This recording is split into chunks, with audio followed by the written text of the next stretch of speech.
کرتا ہوں کہ یہ آپ کے لیے ایک فیصلہ کن وقت ہے. آپ کو نکلنا پڑے گا. آپ اگر نکلیں گے نہیں تو یہاں مجھے افسوس سے کہنا پڑتا ہے کہ یہاں یہ ملک آپ کے رہنے کے قابل نہیں رہ جائے گا. اس وقت 9 لاکھ پروفیشنلز ملک چھوڑ کے چلے گئے ہیں صرف اس لیے کہ ان کی امید چلی گئی ہے پاکستان سے. ہمارا جو شوکت خانم اسپیشلسٹ ہاسپٹل ہے، کیونکہ کینسر کے اسپیشلسٹ ہاسپٹل میں بڑی مشکل سے آپ کو وہ ڈاکٹرز ملتے ہیں کیونکہ ان کی دنیا میں بڑی ڈیمانڈ ہے. وہ کہیں بھی جائیں گے 3-4 گنا زیادہ تنخواہ کے اوپر وہاں ان کو نوکریاں مل جاتی ہیں. تو ان کو رکھنا ویسے ہی مشکل ہوتا ہے. 10% کنسلٹنٹس نے کہا یا چلے گئے یا وہ جانے والے ہیں کیونکہ امید چھوڑ بیٹھے ہیں.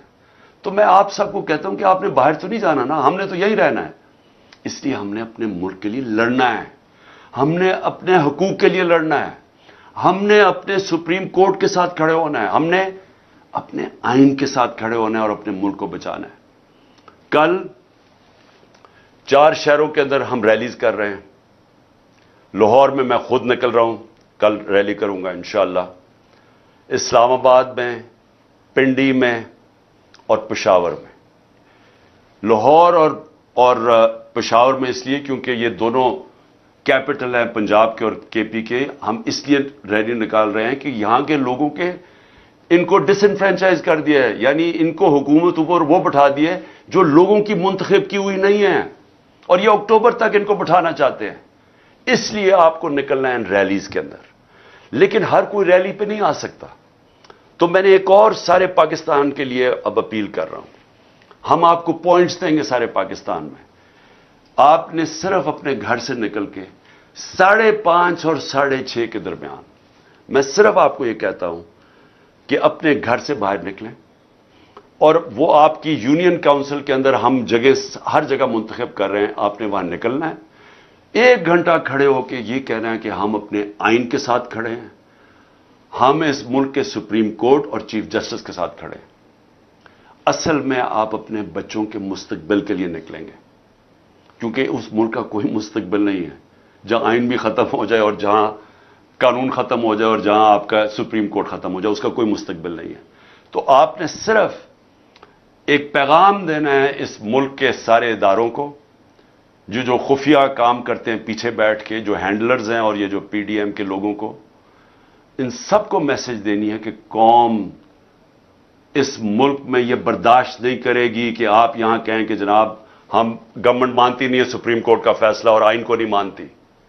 قوم کھڑی ہے اس چیف جسٹس کے ساتھ جو آئین کے ساتھ کھڑا ہے.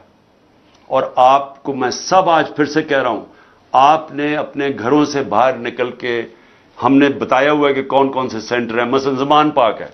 یہاں سارے لوگوں کو میں کہہ رہا ہوں کہ آپ نکل کے زمان پاک میں 1 گھنٹہ کھڑے ہو جائیں، پلے کارڈ خود لکھ لیں کہ ہم اپنے آئین اور اپنے قانون اور اپنے چیف جسٹس کے ساتھ کھڑے ہیں.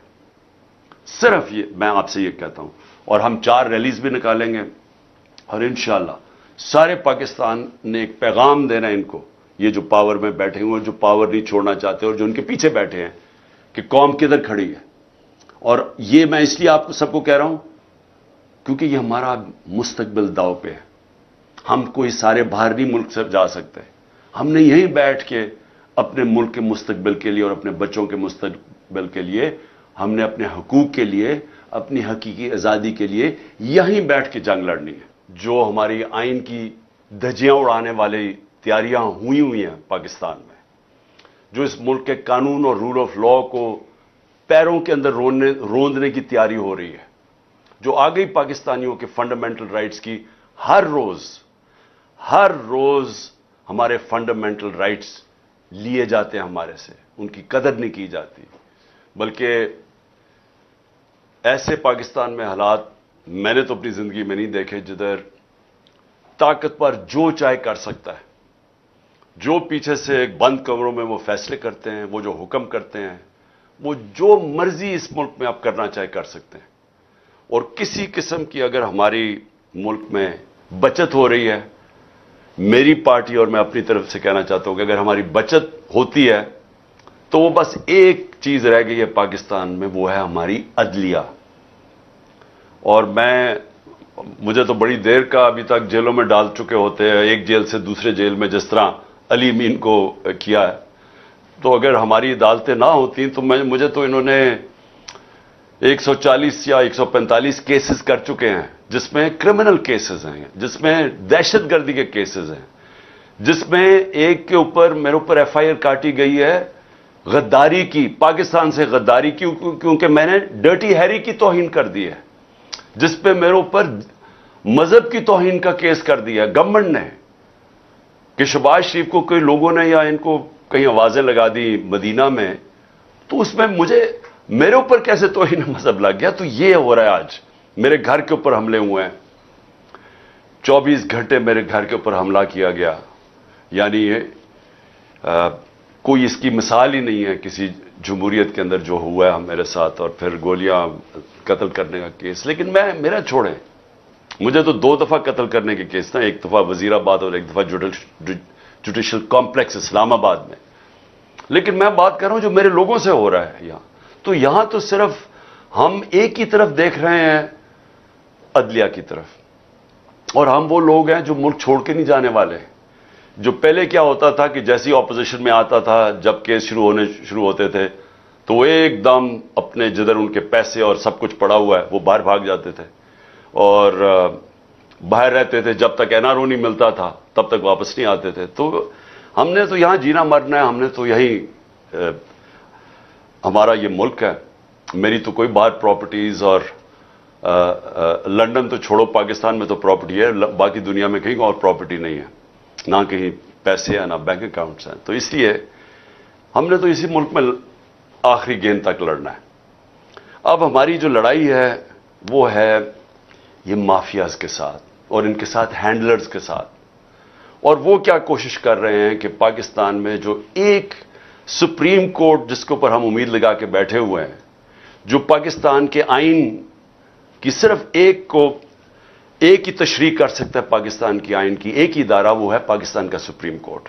تو ہم تو اس کے اوپر نظر اور امید لگا کے بیٹھے ہوئے ہیں.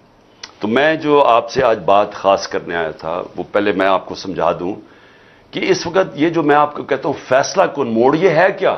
یہ کون سا فیصلہ کن موڑ ہے؟ دیکھیں، ہماری حکومت گرائی، بند کمرے میں ایک گھوڑے سوار نے فیصلہ کیا، گھوڑے کے اوپر سوار بیٹھا ہوا تھا، فیصلہ کیا کہ عمران خان بڑا خطرناک ہے اور وہ شہباز شریف بہت بڑا جینیس ہے، اور اس کے ساتھ پھر اسحاق ڈار دوسرا جینیس ہے، تو اس کو ہٹا کے ان کو لے کے آؤ. تو چلتی ہوئی اکانومی کو، جو خود پاکستان کی اکنامک سروے جو اس حکومت نے پچھلی مئی کے اندر شائع کی، اس کے اندر آپ دیکھ لیں تو 17 سال میں پاکستان کی بہترین معاشی پرفارمنس تھی. کورونا کے 2 سال، اتنی بڑی وبا، دنیا کا کرائسس، دنیا نے مانا کہ پاکستان ان 3 ملکوں میں سے تھا جس نے سب سے بہترین طریقے سے اتنے بڑے کرائسس کو ہینڈل کیا. یہ دنیا نے مانا ہے. World Economic Forum, World Health Organization. آپ امریکہ کا جو پچھلا فائنانس سیکٹری تھا جو ٹرمپ کے زمانے میں، اس نے کہا، یا اس سے ٹرمپ سے پہلے پریزیڈنٹ کے زمانے، اس نے کہا کہ اگر امریکہ پاکستان کی طریقہ پہ چل پڑتا جس طرح پاکستان نے اس وبا کا مقابلہ کیا ہے تو پتہ نہیں کتنا 10,000 ارب ڈالر کا امریکہ کا بچ جانا تھا. سو ہم اپنی بات نہیں کر رہے، دنیا نے اکنالج کیا ہمارا جو احساس پروگرام، دنیا نے اکنالج کیا کہ جس طرح ہم نے اپنے لوگوں کو بچایا، جو کیونکہ کرونا کے لاک ڈاؤن سے نچلا طبقہ پس گیا، غربت ساری دنیا میں بڑھ گئی. تو پاکستان کی مثال دی جاتی تھی جس طرح ہم نے احساس پروگرام سے، اور اپنے پھر اسٹیٹ بینک نے بھی کیسے ہم نے اپنی انڈسٹری کو بچایا، اپنے لوگوں کو بچایا. تو یہ تو دنیا نے اکنالج کیا ہے. اب ہمیں ہٹایا جاتا ہے. ہر چیز ریکارڈ پہ تھی، ایکسپورٹس، ریمیٹنسز یعنی آمدنی، ڈالر کی آمدنی ریکارڈ پہ تھی، ہمارے ٹیکس کلیکشن ریکارڈ تھا، ہماری انڈسٹری 17 سال کے بعد 10% پہ لارج سکیل مینوفیکچرنگ آگے بڑھ رہی تھی. روزگار، یعنی ورلڈ بینک نے کہا کہ سارے بر صغیر میں جدھر سب سے زیادہ روزگار کرونا کے دور اور اس کے بعد دیا گیا وہ پاکستان تھا، ورلڈ بینک کی فگرز ہیں. تو ہم آگے بڑھ رہے تھے، ہماری ٹیکسٹائل انڈسٹری بڑھ رہی تھی، ہماری جو کسان تھا 4.5% پہ ہمارا ایگریکلچر گرو کر رہا تھا. تو جب اس نے جناب جنرل باجوہ صاحب نے فیصلہ کیا کہ اب اس کو حکومت کو گرا دینا چاہیے، اور اصل میں جو ان کی بڑی پسندیدہ شہباز شریف کو وہ لے آیا، تو جب وہ لے کے آیا میں نے اس سے پہلے کوشش کی اس کے لانے سے کہ پاکستان میں الیکشنز ہو جائے، پاکستانی عوام فیصلہ کرے کہ وہ کس کو چاہتے ہیں، بجائے یہ کہ سندھ ہاؤس کے اندر ایک منڈی لگے اور اس منڈی میں 20-20 25-25 کروڑ دے کے لوگوں کو خریدا جائے اور گورنمنٹ گرائی جائے، اور جو پھر جنرل باجوہ نے جو استعمال کیا اپنی ایجنسیز کو، جو ہمارے جو تھے ایلائز ایم کیو ایم اور باپ پارٹی، ان کو ہمارے سے علیحدہ کیا گیا، وہ تو سب ساروں کو پتہ اس چیز کا۔ لیکن ہوا کیا پاکستان میں اس لیے کہہ رہا ہوں کہ میں نے تب تجویز کی کہ الیکشنز کروائے جائیں، یہی سپریم کورٹ کے ججز کو جن کو برا بھلا یہ نون لیگ کہہ رہی ہے اور ان کی نیچے گر کے ان کے خاندانوں کے اوپر جو گند اچھال رہی ہے، اسی سپریم کورٹ نے تب سو موٹو ایکشن لے کے ہماری گورنمنٹس انہوں نے بحال نہیں، الیکشنز انہوں نے مسترد کر دیے، اور انہوں نے اس کو شہباز شریف کو بحال کروا دیا۔ مجھے تکلیف ہوئی، 12 بجے عدالتیں کھلنے کی مجھے تکلیف ہوئی، بہت ہوئی، لیکن ایک دفعہ بتائیں کہ میں نے سپریم کورٹ کی ججز کی کسی کی تنقید کی ہو، ہم نے قبول کر لیا فیصلہ۔ لیکن یہ دیکھ لیں کہ اس کے بعد ہوا کیا پاکستان سے۔ اب 1 سال ہو گیا ہے، اب سب کے پاس اب 1 سال کا ریکارڈ آ گیا۔ میں تب بھی کہتا گیا، بار بار میں کہتا گیا کہ دیکھیں یہ لوگ نہیں سنبھال سکیں گے، کیونکہ میں ان کو 40 سال سے جانتا ہوں، میں نے دیکھا ہے ان کو، پاکستان کو، پہلے ہمارے ساتھ ہمارے ہندوستان آگے نکلا 90 کی دہائی میں، بنگلہ دیش آگے نکل گیا پاکستان سے۔ یہ کوئی تصور نہیں کر سکتا تھا، ہماری طرح کے لوگ جنہوں نے پاکستان ایسٹ پاکستان کو علیحدہ ہوتے دیکھا، کوئی تصور نہیں کر سکتا تھا کہ بنگلہ دیش پاکستان سے آگے نکل جائے گا۔ یہاں ہمیشہ یہ کہا جاتا تھا کہ ہمارے اوپر بہت بڑا بوجھ بنا ہوا ہے ایسٹ پاکستان، وہاں ہمیں ان کو بوجھ اٹھانا پڑتا ہے، یہ عام یہاں باتیں ہوتی تھی۔ جب سب سے زیادہ غربت بنگلہ دیش میں، اور یہ ہوا کہ بنگلہ دیش بھی 90 کی دہائی میں آگے نکل گیا جب سے یہ 2 خاندان آئے ہیں، ان کی دولت میں اضافہ ہونا شروع ہو گیا، ان کی بات پراپرٹیز بڑھنی شروع ہو گئی، قوم پیچھے جانا شروع ہو گئی۔ تو میں تب سے جب میں نے اس جنرل باجوہ کو سمجھایا بھی کہ یہ نہیں سنبھال سکیں گے، گورنمنٹ نہ گرانا، اور پھر اپنے فائنانس منسٹر کو بھیجا، میں نے کہا آپ بھی سمجھائیں، وہ 2 گھنٹے بیٹھا رہا کہ ان سے سنبھالا نہیں جائے گا۔ اب سال کے بعد ہوا کیا؟ الیکشن انہوں نے نہیں کروائے۔ ہم کہتے رہے کہ ایک ہی طریقہ ہے کہ الیکشنز کروائیں۔ کیوں الیکشن کروائیں؟ جیسے آپ نے الیکشن کروائیں گے سیاسی استحکام آئے گا، پولیٹیکل سٹیبلٹی آئے گی۔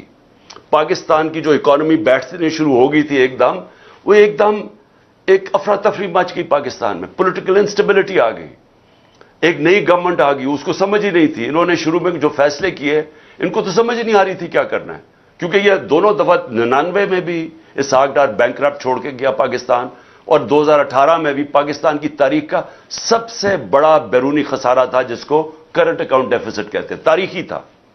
تو انہوں نے اب کیسے ٹھیک کرنا تھا؟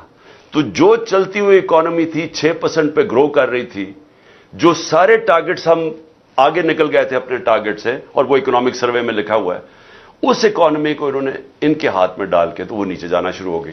میں بار بار کہتا رہا کہ ابھی بھی الیکشن کروا لو، کیونکہ الیکشن سے اس ملک کے اندر پولیٹیکل سٹیبلٹی آئے گی اور پھر اکانومی ٹھیک ہوگی۔ میرے اوپر ہر قسم کے الزامات لگائے گئے۔ ایک میں نے انٹرویو دیا، میں نے کہا ہم ڈیفالٹ کرنے چلے جائیں گے اگر ابھی نہ انہوں نے کچھ کیا۔ انہوں نے کہا اس کے اوپر غداری کا پرچہ کرو، تو غداری کے خیر تو پرچے ہو چکے ہیں میرے اوپر۔ ایک توہین ڈرٹی ہیری کی وجہ سے میرے اوپر غداری کا پرچہ ہو گیا کہ میں نے پاکستان سے غداری کر لی ہے۔ تو ہوا کیا؟ ہم الیکشنز کرتے رہے۔ انہوں نے آخر میں کہا کہ جی اگر آپ کو الیکشنز چاہیے تو آپ اپنی گورنمنٹس کرا دیں، اپنی گورنمنٹس ڈیزالو کر دیں۔ میں یہ چاہتا ہوں آپ ذرا یہ منافقت دیکھیں جو ہوئی ہے میرے سے اور پاکستان سے۔ آئین کے اندر بڑا واضح تھا کہ جب بھی اسمبلی ڈیزالو کی جاتی ہے تو 90 دن کے اندر الیکشن ہونا ہے۔ یہ میں آپ کو واضح کر دوں، کوئی پاکستان کا قانون دان، لائر، جج سب اس چیز پہ متفق ہیں کہ جیسی اسمبلی آپ کی ڈیزالو ہوتی ہے 90 دن میں الیکشن ہونا ہے. ایک پاکستان کے وکیل نے اس کے خلاف ابھی تک بات نہیں کی. ایک کسی سپریم کورٹ کے جج 15 کے 15 جج کسی نے یہ نہیں کہا کہ 90 دن سے آگے الیکشن جانا چاہیے, کیونکہ آئین ہے اور یہ سب سے بڑا فنڈامنٹل رائٹ ہے. فنڈامنٹل رائٹ جو بنیادی حقوق ہوتے ہیں ان میں سے جو سب سے امپورٹنٹ ہے وہ ہے رائٹ ٹو ووٹ, کہ میں اپنی ووٹ سے اپنے ملک کے اندر فیصلہ کروں کون سی حکومت آئے گی. یہ میرا بنیادی حق ہے. سب سے باقی حقوق میں سے نمبر 1 پہ یہ ہے. تو جب ہم نے اپنی گورنمنٹس تحلیل کی تو میں پہلے ذرا یہ ان کے کامنٹ سن لیں آپ, کہ جب میں یہ کہہ رہا تھا تو ہمیں بار بار انہوں نے طنز کیا کہ اگر اگر الیکشن چاہتے ہیں تو آپ اپنی حکومت ڈیزالو کر دیں.